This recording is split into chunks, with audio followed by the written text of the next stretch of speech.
ॐ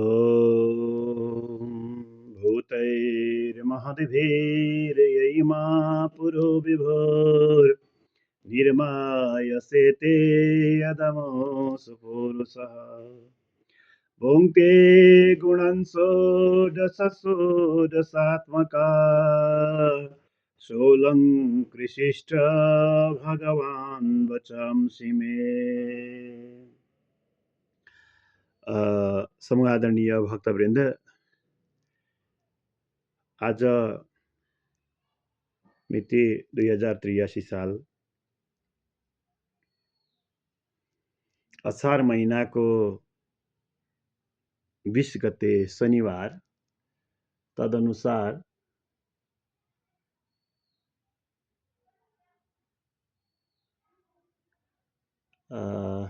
जुलाई महिनाको 3 तारिक शनिबार। आज एउटा यस्तो महत्त्वपूर्ण दिन परेको छ, प्राकृतिक चिकित्सा दिवस। प्राकृतिक चिकित्सा दिवस भन्ने बित्तिकै हामीलाई लाग्छ कि यो प्राकृतिक चिकित्सा दिवस भन्नाले आयुर्वेदिक औषधिहरू, हैन, जडीबुटीका धुलोमुलो, अनि त्यस्तै अनि आयुर्वेद डाक्टर, अनि कागजमा पोको पारेका औषधि, यस्तो जस्तो लाग्न सक्छ हामीलाई। तर त्यो होइन, त्यो मात्रै होइन। त्यो पनि हो, तर त्यति मात्रै होइन। के हो भन्दाखेरि हामीले हाम्रा घरमा, हाम्रा करेसाबारीमा, हैन, हाम्रा बगैँचामा, वनमा काहीँ पनि उम्रिएका बिरुवा जस्तो तितेपाती, सिमाली, तुलसी, पारिजात, अम्बा, हैन, लिची। यहाँहरूलाई एउटा कुरा स्मरण गराउँ। जस्तो कोरोनाको महामारी भयो, कोरोनाले आक्रमण गर्यो, सबैजना हाहाकारमा पर्नुभयो।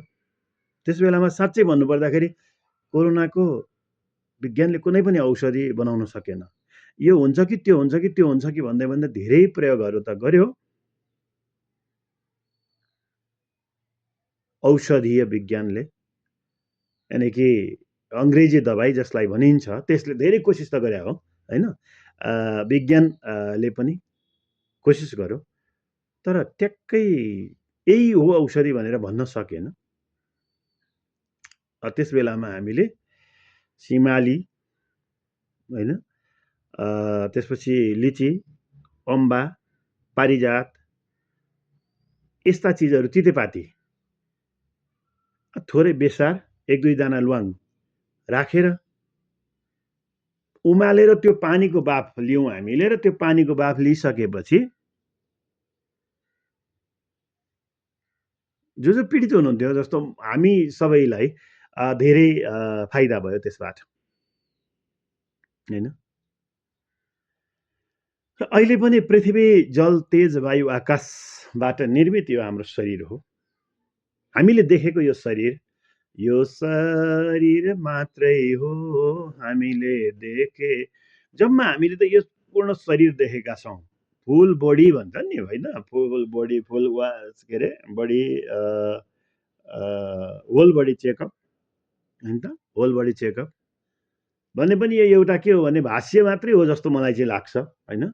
भाष्य मात्रै हो जस्तो लाग्छ, र यो नै सबै कुरा होइन। हामीसँग भएका हामीसँग भएका प्राकृतिक चिकित्सा, म अब त्यता जान्छु। भिडियो लामो हुनसक्छ, हजुरहरूलाई फट्टै लाग्न सक्छ। त्यसैले गर्दा प्राकृतिक चिकित्सा भनेको के त भन्दाखेरि हाम्रो फोक्सोलाई स्वस्थ राख्ने, वायुमण्डलमा भएको शुद्ध अक्सिजन, हैन, त्यहाँ हुन्छ नि धुलो धुवा रहित अक्सिजन, सकेसम्म उषापान, बिहानको समयमा जलपान, उषापान लगायतका कुराहरू गर्ने, हैन। अनि स्नान, हैन, बाह्य स्नान, आन्तरिक स्नान, हैन। आन्तरिक स्नान चाहिँ के हुन्छ भन्दा प्राणायाम आदिले, ध्यान आदिले आत्मशुद्धि, यतापट्टि स्नान गर्ने। अब चिसो पानीले गर्दाखेरि शरीरलाई ठिक हुन्छ, ठिक छ, चिसो पानीले गर्ने हुँदैन मनतातो बनाउने, अझै बाथ प्रकृतिको हजुरको शरीर छ भने तातो पानी बनाउने र स्नान गर्ने हैन। बिहान उठेर स्नान गर्ने, बिहान छिटै उठ्ने अनि योग अभ्यासमा बस्ने। कमसेकम बिहान 4 बजे उठेपछि तयारी भएर 4 बजे उठेपछि कमसेकम 6 बजे 7 बजेसम्म अथवा आधा घन्टासम्म पनि, आधी घन्टा मात्रै पनि आफ्नो शरीरलाई चाहिने योग व्यायामहरू, किन सुतेको बेलामा त सुसुप्त अवस्थामा शरीर एकदमै, शरीर के हुन्छ भन्दा त्यति धेरै चलेको हुँदैन, आराम गरिएको हुन्छ, चलिन्छ होला कता कता चलिन्छ, तर त्यो भाती पुर्याएर चलेको हुँदैन। त्यसैले गर्दाखेरि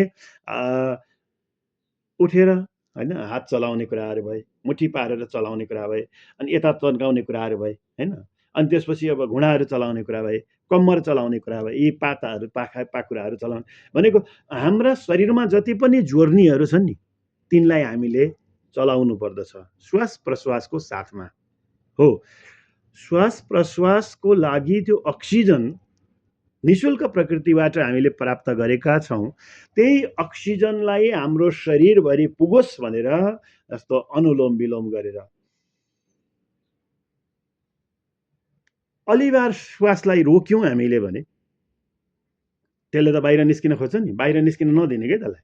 त्यसपछि त बाटो खोज्छ, बाटो खोज्दै जाँदाखेरि के हुन्छ भन्दाखेरि हाम्रो शरीरको रक्त कोशिकामा, रगतहरूमा मिसिएर त्यो अक्सिजन शरीरको हरेक भागमा पुग्न सक्छ र त्यसले गर्दाखेरि हाम्रा शरीरका गाँठागुठीहरू, यस्ता जोर्नीहरू यदि दुख्ने छन् हैन, नस नाडीहरू दुख्ने छन् भने पनि तिनीमा धेरै आराम मिल्छ हामीलाई, धेरै राम्रो हुन्छ। र यो प्राकृतिक चिकित्सा दिवस 2083 को यहाँहरू सबैमा हार्दिक मङ्गलमय शुभकामना यो श्रव्य दृश्यको तर्फबाट स्वीकार्नुहोला। भिडियो लामो छ, यहाँहरूले जानेका कुरा अझै कमेन्ट गर्नुहोला, किनभने फेरि पनि यी दिवसहरू आउँछन्, फेरि पनि मनाउन सकिन्छ भन्दै जय जय होस्, मङ्गल होस्, कल्याण होस्। सर्वे भवन्तु सुखिनः, सर्वे सन्तु निरामया, सर्वे भद्राणि पश्यन्तु मा कश्चित् दुःखभाग् भवेत्। ओम शान्ति, ओम शान्ति, ओम शान्ति। जय राधेश्याम।